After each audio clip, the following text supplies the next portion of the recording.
This is Jilliana Ranicar-Breese, and I'm in Brighton, and I have the pleasure of being with Alex Pearson, who hasn't been in Brighton very long. How long have you been here? 4 years now. Oh, 4 years. Yeah, Okay. it goes quickly. Yes, it does. Well, she was living for 25 years in Beijing and has recently set up the Yurt Academy. Well, we'll come on to that in a minute.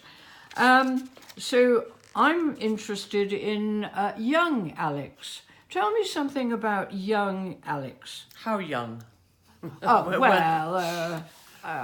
Well, you told me that you came from a musical background. You were heavily influenced by music. Yeah, but definitely at little school, we play all of us kids played quite a lot of music, and You went to a special school. Well, I don't think it's a special school, but it was affiliated to Chichester Cathedral. Okay. So it provided the choristers to the cathedral, which meant, of course, they had to be musical.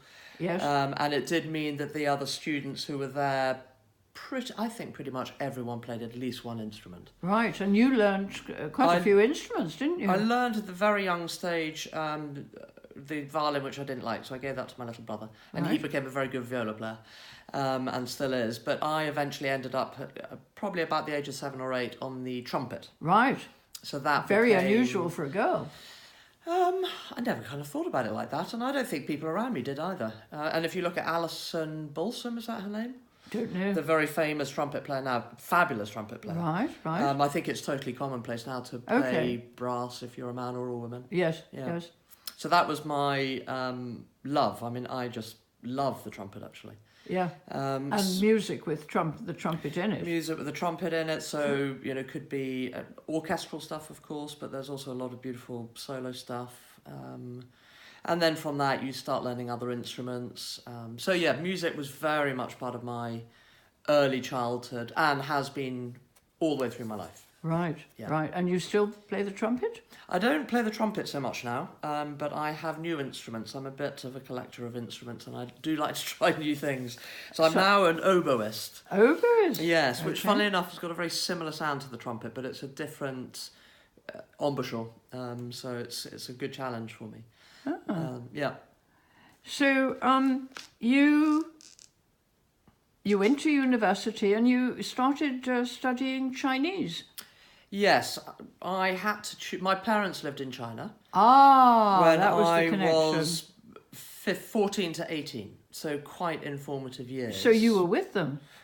And only in holiday time, because I was at school. Oh, you were at boarding school. Yeah, I was boarding school here. And so I had to make a choice. Well, what am I going to study at university? And I think probably a few sensible people said to me, music, you have to be really dedicated to one instrument. Right. And that's not really me. But Chinese is the language of the future. Well, again, it wasn't really put in a practical way. Or I certainly didn't see it in a practical way, but I certainly thought it'd be a lot of fun. Right. And I thought it would give me an opportunity to go back to China. And were they in Beijing as well? They left when I went to university, so it was right at that kind of... What was your father doing there? He was in the embassy. Okay. What was he in the embassy? The military. He was the naval attaché. Oh, wow. Yeah. Wow. And did they speak Chinese? My father still speaks very good Chinese. Yeah. Okay. Corrects my tones. Very annoying. It's a tone language. It is.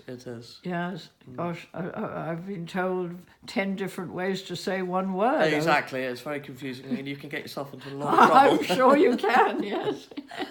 So you went to university where? Went to university in London at the University of Westminster, where I studied Chinese and English literature. Right. And 1 year, you have a year out to go and practice your Chinese. And that coincided with the uprisings in Tiananmen Square. And what the year was? 1989. Right. So, of course, all the British students who were there, including my cousin actually, they were evacuated out of China. And those of us who were meant to be going weren't allowed. So we all went to Taiwan instead for our year out, which was fabulous. Great country. Was the Chinese in Taiwan different? Different in pronunciation, perhaps? Accent. I mean, it was a different accent. It was a kind of southern Chinese accent. So your Chinese is Taiwanese, or? Now it's back to Beijing because I was only there for a short period. I see. Well, but the writing is totally different. The writing? Yeah. So when Mao Zedong was in power, Yeah. he simplified the characters in order to have written Chinese for the masses. Right. So now what we have is two systems. We've got what's called the complicated Chinese, or the traditional Chinese, Right. and the simplified Chinese, which is what the mainland use to this day. I see. And Didn't know so that. we studied simplified, but then of course in Taiwan you had to study the complicated.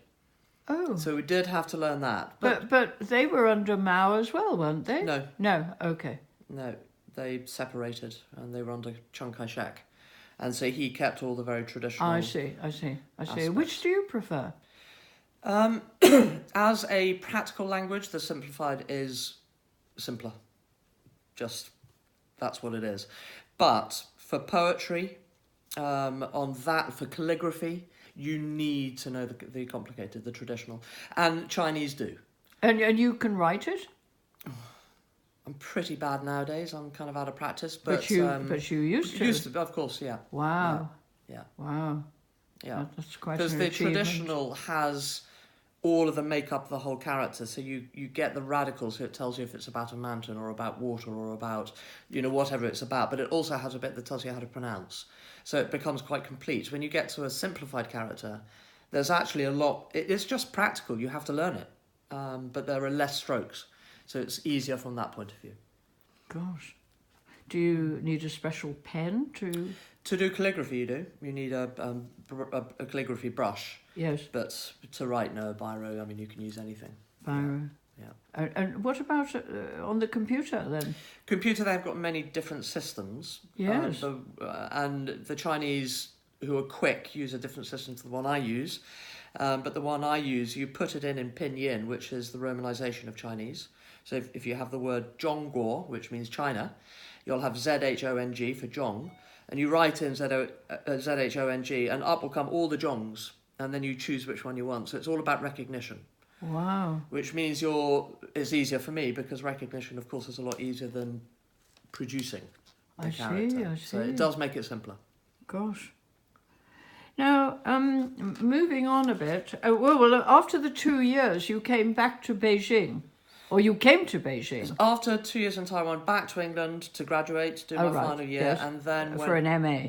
No, that was for undergraduate degree. Okay, yes. Then I went to Beijing in 1992 for the postgraduate studies. Yes. And that was at the Conservatory of Music in Beijing.